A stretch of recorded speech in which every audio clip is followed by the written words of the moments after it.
why is making the perfect decision so incredibly hard?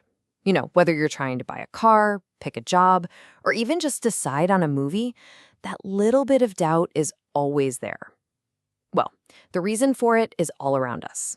It's about the information we have, and more importantly, the information we don't. Really, think about it. You're trying to make a choice, and there's this nagging feeling in the back of your head that you're missing something, right? That there's a better option just around the corner if only you knew a little bit more. Well, guess what? That feeling is totally real. It's not just you. It's a fundamental feature, or maybe a bug, in how we all process the world. To really get why this happens, let's start with a really simple trick. It's something your brain is doing to you at this very moment. Seriously, go ahead and try it with me. Hold your thumb out at arm's length and just stare at your thumbnail. Really focus. You see that? Everything behind it, the screen, the room, whatever, it all just gets fuzzy, doesn't it?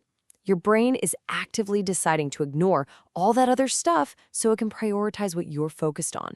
It's literally the same reason you can be walking down the street, staring at your phone, and bump right into someone.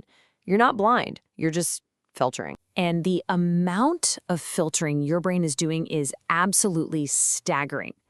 Every single second, your senses are getting hit with about 11 million bits of information.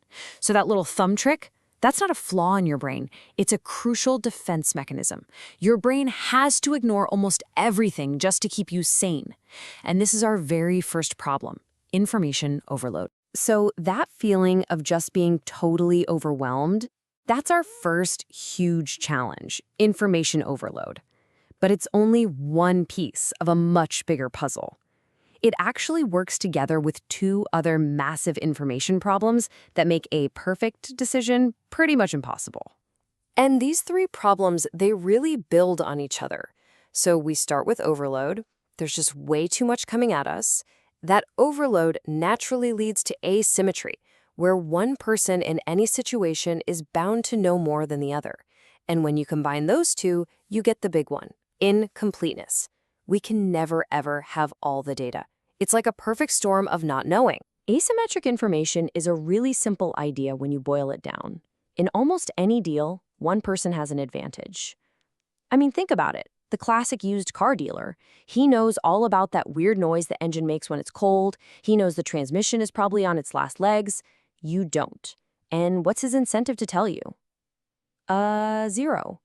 This imbalance is at the core of so many of our problems. Now, this information gap isn't just some small inconvenience that might cost you a few bucks. It actually creates two very specific and dangerous side effects that economists have been obsessed with for decades.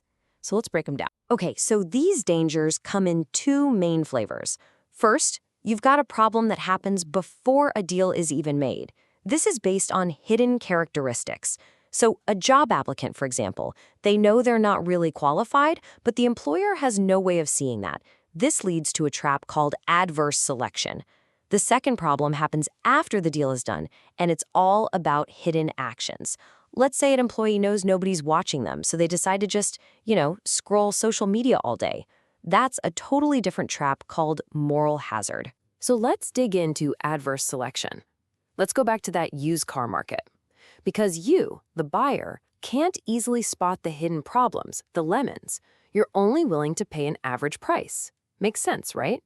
But that average price, it's not nearly enough for someone who's selling a genuinely great car. So what do? They pull their awesome car off the market. And what's left? A whole lot full of lemons. The market itself becomes poisoned. And then there's moral hazard.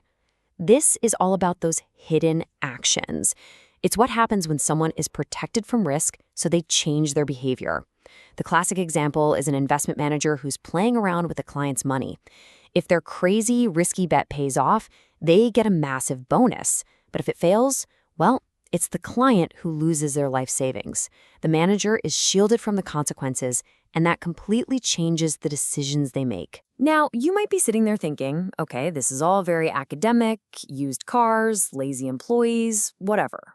But these exact same principles, adverse selection and moral hazard, They are the root cause of some of the absolute biggest financial scandals of our time. We are way past talking about small stakes decisions now. We're scaling this whole thing up from the car lot to the global stock market. And when you're talking about massive corporations, the basic problem is exactly the same, but the stakes are just astronomical. These info gaps aren't about a few $1,000s anymore.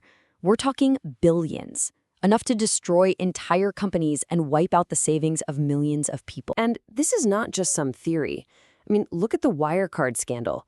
That was a textbook case of hidden characteristics, where a company's gigantic fraud was covered up for years. Or how about the Crypto Queen, a pyramid scheme that completely exploited people's incomplete information about crypto to steal billions?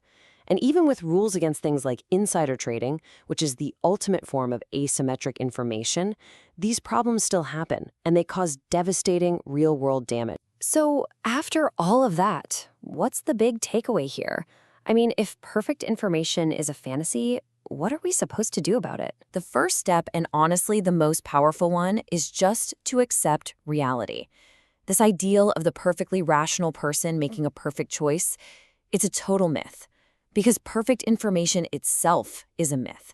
The truth is, we are all flying a little bit blind all the time, just working with the pieces we have. And let's be honest, it's not even just about the data. Our decisions are deeply, deeply human.